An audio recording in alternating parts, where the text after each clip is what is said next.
यदि नाम जप करना है निरंतर तो झूठ बोलना छोड़ दो। झूठ बोलने वाले की जबान पे नाम जप निरंतरता में नहीं आता।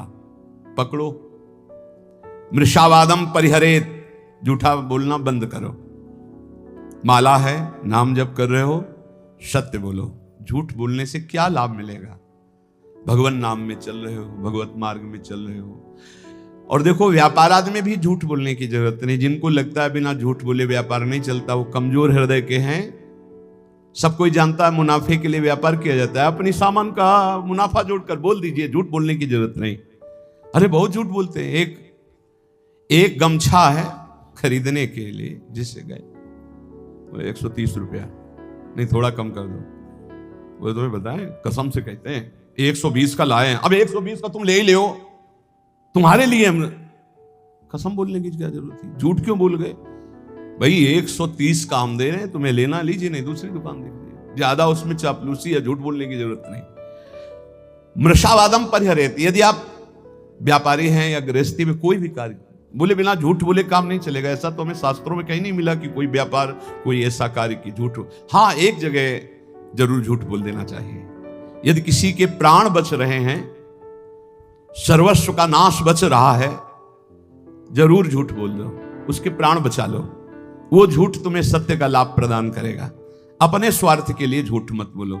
और कम से कम भजन करने वाले तो झूठ से थोड़ा बचने की थोड़ा इसलिए कह रहे हैं कि पूरा हरिश्चंद्र बनना तो बहुत ही कठिन है, क्योंकि मोबाइल का समय है। अब झूठ ना बुलवावे तो इसकी महिमा क्या है? झूठ तो बुलवा ही देता है।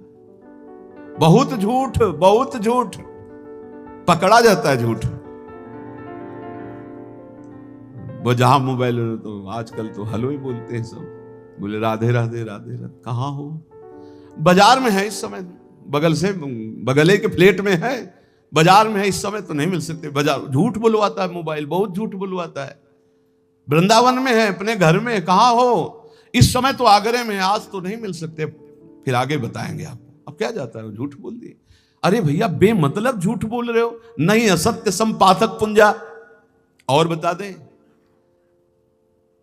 झूठा मुंह मत रखना यदि निरंतर नाम जप करना। चरणामृत पीने से झूठा नहीं होता।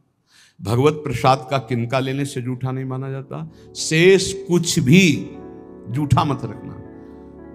कल हमको एक डॉक्टर साहब शिक्षा दे गए हैं कि आप शराब मांस शादी के लिए तो निषेध करते ही हैं, तमाकू और पान मसाला का भी निषेध कीजिए, क्योंकि इससे कैंसर हो जाता है। तो इसमें और दोष है कि जैसे आप, अब जब चिंतन हुआ तब समझ में, आप मुख में रखोगे तो मंत्र नहीं जप पाओगे। फिर खूब अच्छे से कुल्ला करके, जी भी करके, आचमन करके फिर मंत्र, ऐसा कौन करता है? तो मसाला तो और तमाकू सुपारी खाने वाला निरंतर नाम जप नहीं कर सकता। इसलिए प्रार्थना इस पर भी कल से हमें शिक्षा मिली। भगवान विविध रूपों में आके शिक्षा देते और कह रहे थे कि हम डॉक्टर हैं मुख के। सैकड़ों ऐसे लोग जिनके मुख के कैंसर हो गए हैं, जो तमाकू, गुलमंजन, पान मसाला, तो ये भजन में भी खतरनाक है भाई। सिद्ध पुरुष हो तो हम प्रणाम करते हैं भाई, लेकिन साधक हो तो पान मसाला, तमाकू, ये चीजें बंद कर दो। अभी तक तो हम यही शराब मांस इसके लिए बोलते थे, वो कल बता गए, बोले बड़ी बुरी स्थिति कैंसर के मुख में हो रही है इसी से। तो झूठ बोलना छोड़ दो। पान मसाला, तमाकू, ये सब इस भजन के लिए बहुत बाधक वस्तुएं हैं। कुर्यात प्रिय मया चितः, कभी दूसरे का अप्रिय ना करे। अब यहां विचार करना है, दूसरा अपनी भावना से दुखी हो रहा है, वो बात अलग है। हम कोई ऐसा अप्रिय कार्य, अप्रिय वचन, अप्रिय चेष्टा ना करें। न च कामान सरंभान द्वेषाधर्म मुत्सृजेत, कभी काम से पीड़ित होकर धर्म का त्याग न करें। कभी क्रोध से पीड़ित होकर धर्म का त्याग न करें। काम से पीड़ित होकर कभी दूसरे शरीरों का जो धर्म विरुद्ध है उनका सहवास न करे। क्रोध से पीड़ित होकर कभी पूज्य जनों को मारे पीटे ना, गाली गलौज न करे, उनका अपमान न करे। और द्वेष से कभी धर्म का त्याग न करे।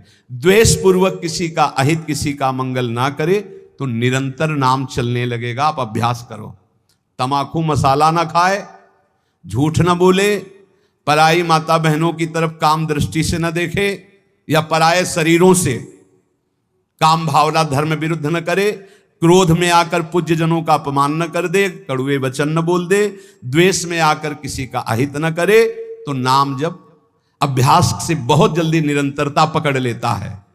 न पापे प्रतिपापः स्यात् साधुरेव सदा भवेत्, आत्मनैव हतः पापो यह पापम कर्तुमिच्छति। यदि तुम्हारे साथ कोई पापी आदमी पाप का बर्ताव कर दे, यदि तुम नाम जापक हो तो उसके बदले में तुम पाप मत करना। ना उससे तुम बदला चाहना, ना भगवान से, ना किसी और के सहयोग से, और ना स्वयं से। ये भगवत प्राप्ति के लिए है।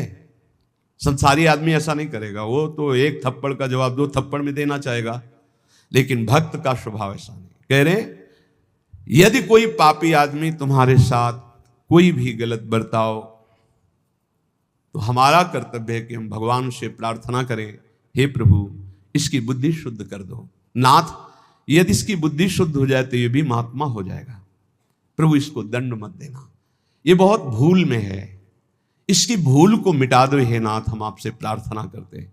इसका प्रभाव ये होगा कि भगवान आपसे बहुत प्रसन्न हो जाएंगे। उसका तो जो होगा वो उमा क्षमा सापौते भारी, वो दंड तो भोगेगा ही भोगेगा पक्का, पर आपने क्षमा कर दिया तो आपके लिए आपके इष्ट बहुत प्रसन्न हो जाएंगे आपसे।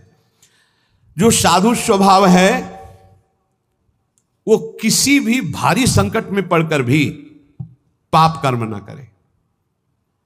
जैसे एक प्रसंग आता है संकट का, सदन जी का, सदन कसाई जी बड़े महाभागवत थे। ये भगवान श्री जगन्नाथ जी के दर्शन करने जा रहे थे, महान अनुराग रस में डूबे हुए, 2-4 घरों से भिक्षा ले लेते हो पाते हुए। फिर तो संध्या समय था, एक घर में भजन करने से एक मुख में विशेष आकर्षण होता है, भागवती का आकर्षण होता है।